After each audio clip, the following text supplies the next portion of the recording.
প্রিয় দর্শক, নায়িকা হবার জন্য একজন শিক্ষিত বোন সে ঢাকায় চলে আসছে। ঢাকায় এসে নায়িকা না হতে পেরে সে পথে প্রান্তরে ঘুরে বেড়াচ্ছে। দর্শক শ্রোতা, আজকে আমরা তাকে পেয়ে গেলাম সোহরাওয়ার্দী উদ্যানে। মূলত তার সঙ্গে আমরা পরিচয় হব কেন সে নায়িকা হওয়ার জন্য আছে। আর তাকে দেখলে আপনারা তো দেখতে পাচ্ছেন, এ হলো ব্ল্যাক ডায়মন্ড নায়িকা। আমরা তার নাম দিয়েছি ব্ল্যাক ডায়মন্ড নায়িকা। তো নায়িকা কিন্তু আসলে চেহারা সুন্দর হলে সে নায়িকা হয় না, তার আচার ব্যবহার এবং তার সৌন্দর্য মানুষের, ওই যে বললো না ব্ল্যাক ডায়মন্ড, বললাম আসলে ব্ল্যাক ডায়মন্ড নায়িকা। তো তার সঙ্গে একটু আমরা কথা বলি। আসসালামু আলাইকুম। ওয়ালাইকুম আসসালাম। কি নাম আপনার? আইরিন আক্তার।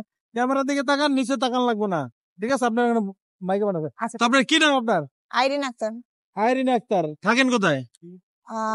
বর্তমানে এখন হচ্ছে কোনো ফিক্স কোনো জায়গা নাই, থাকার কোনো জায়গা নাই, টাকার বল নাই, কোনো কিছু নেই।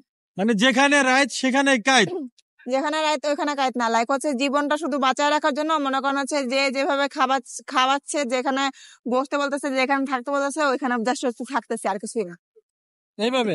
তো কতদিন আগে বাড়ি থেকে বের হয়েছেন? আমি বাসা থেকে হচ্ছে 5-6 বছর ধরে আলাদা থাকে। এই 5-6 বছর ধরে আলাদা থাকেন কেন? আমার আব্বা আম্মু তো ওইভাবে করে আমাকে প্রোটেক্ট করে না, আর হচ্ছে ভালো না, আমাকে রাখতে চায় না। কারা ভালো না? আমার আব্বু আম্মু একটু ডিফারেন্ট। যেমন? অল্প একটু সংক্ষেপে বলেন, ডিফারেন্ট কেমন? তাদের সাথে আমার চেহারার মিল নেই।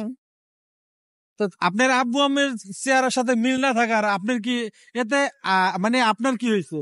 এতে করে আম্মু আমাকে অনেক মারছে। কেন, আম্মু কি বলে? বলছে যে তোর এই শেপ আমার সাথে মিলে না, ওই শেপ আমার সাথে মিলে না, তোর সাথে আমার কোনো কিছু মিলে না, এইগুলা বলে মারধর করতো। আর আপনার হচ্ছে আম্মু কি দেখতে একদম পরিমণির মতো সুন্দর, না নায়িকা পূর্ণিমার মতো? রিনা খানের মতো। রিনা খানের মতো। আর আপনার আব্বু? আমার আব্বু হচ্ছে মানে নায়ক সাকিব খানের মতো, না বলিউড বাদশা ওই যে এর মতো, শাহরুখ খানের মতো? আমার আব্বু যখন হচ্ছে ইয়াং যে বয়সে ছিল তখন হচ্ছে মিশা সওদাগরের মতো দেখতে ছিল। আয় হায় দর্শক শ্রোতা, মিশা সওদাগরের মতো। মিশা সওদাগরের মেয়েকে পেয়ে গেলাম। তো আপনার আব্বু কি কখনো সিনেমায় কাজ করছে? সিনেমার জন্য রেডি হয়েছিল। ওই যে সিনেমার যে মিশা সওদাগরের যেটা ক্রিম্পিং করা যে হেয়ার স্টাইল ছিল না, সেরকম ক্রিম্পিং করা হেয়ার স্টাইল আমার আব্বুরও দিছিল। তো কাইন্ড অফ সেম সেমই লাগছিল, বাট আলটিমেটলি আব্বু সামহাউ সিনেমা থেকে ডিসচার্জ হয়ে ইয়াতে মানে কোম্পানিতে নিযুক্ত হন। চলে গেছে না? আপনার আব্বু কি কাজ করে? আমার আব্বু এখন বর্তমানে মনে হয় না খুব একটা কিছু করে, ওই কোম্পানিতে চাকরি বাকরি করে কিনা বলতে পারতেছি না। বলতে পারে। ভাই বোন কয়জন আপনার? আমি একমাত্র মেয়ে। একমাত্র মেয়ে? তো একমাত্র মেয়েকে ছেড়ে বাবার থাকতে কষ্ট হয় না? আমার আব্বু মানুষ ভালো না। যেমন? আমি কিছু বলতে পারবো না, পুলিশের কথা বললেও রাগান্বিত হয়ে গেছে। বুঝলাম না। পুলিশ আইন আদালতের যারা পার্সন তারা বললেও ওনার সাথে কথা বললেও রাগান্বিত হয়ে গেছে। আমি আর কি বলবো, আমি তো সব ক্লিয়ার করছি ওনাদের সামনে। হ্যাঁ, তো আপনি আসলে নায়িকা হওয়ার জন্য আসছেন ঢাকাতে? এখন এখানে নায়িকা হওয়ার বিষয় না ভাইয়া, আমি আমার ফেস আমি শো করব এমন কোনো ব্যক্তিগত চাহিদা আমার কখনোই ছিল না। তবে শিশু বয়স থেকে হচ্ছে টেলিভিশন দেখেছি, আক্ষেপ ছিল যে আমি কখনো হতে পারবো না অভিনেত্রী, বাট হচ্ছে দেখে অনেক ভালো লাগতেছে। কার অভিনয় বেশি ভালো লাগতো? অভিনয় ভালো লাগার মধ্যে আমি প্রত্যেকটা মানুষকে অনেক শ্রদ্ধা করি। কেউ যদি বিকৃত আকারে যদি অভিনয় করে তাকেও বলি যে বাহ, সে তো ক্যামেরার সামনে অ্যাটলিস্ট বিকৃত আকারটাও মানে প্রদর্শন করছে, এইটুকুই সাহস সবার কুলায় না। মূলত নায়ক নায়িকা আসলে বিষয় হলো একজন অভিনেতা, তাই তো? বিষয়টা হচ্ছে অভিনেতা, কারণ হচ্ছে নায়ক নায়িকা তো জাস্ট হচ্ছে একটা চরিত্র। আমরা জাস্ট একটা যখন চরিত্রকে কেন্দ্র করে ধরি যে ওর একটা গল্পের মধ্যে আরো কয়েকজন অ্যাটাচ হয়েছে, এটা আমরা ধরে নিই।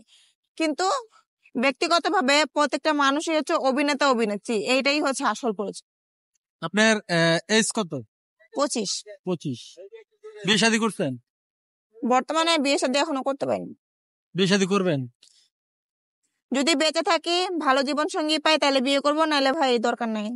কেমন জীবন সঙ্গী আপনার দরকার? এটা এই যে ক্যামেরার মধ্যে দেখতেছে, দেখেন সবাই তাকায় আছে আপনার দিকে, মানে কেমন জীবন সঙ্গী পছন্দ বলেন তো? একটা পছন্দ হয়েছিল, ওটা কি বলবো? বলেন বলেন।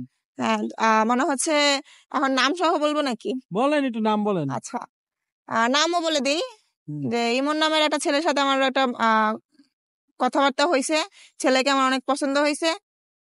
এখন হচ্ছে বর্তমানে কি কাহিনী চলতেছে এটা আমি বুঝতে পারতেছি না। আচ্ছা, ছেলেটার চেহারাটা কেমন দেখতে? ছেলে উঁচা লম্বা আছে, একটু মুডি টাইপের বলতে কি ওই যে কিছু বখাটে টাইপের ছেলে আছে না, যে হচ্ছে মনে করেন শুধু বুংবাঙ্গি করে বখাটে টাইপের, কিন্তু কাজের ক্ষেত্রে আবার অনেক সময় অনেক ভালো। মানে ওইরকম। জাতে মাতাল তালে ঠিক, তাই তো? হ্যাঁ, যাতে মাতাল তাহলে ঠিক, এরকম একটা। ওই ছেলেটার আসলে কোন জিনিস দেখে আপনি ক্রাশ খাইছেন?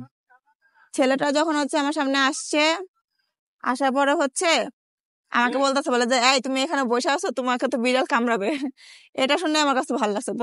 প্রথম যদি আমি বিচার করি ওই কথাতেই আমার ভালো লাগছে। একটু কথা মাত্র। প্রিয় দর্শক দেখেন, মেয়েদের মন জয় করতে কিন্তু বিশাল কিছু লাগবে না, সামান্য না, না, কিছুতে হয়ে যাবে। এটা অন্য কেউ বললে হয়তো বা লাগতো না ভালো, কারণ হচ্ছে ওর কথা বলার বিষয় হচ্ছে, বেশি কথা হচ্ছে ও হচ্ছে আমাকে একটা কমফোর্ট জোন দিছিল, যার কারণে মূলত আমার ওকে ভালো লাগছে। কি বলছো?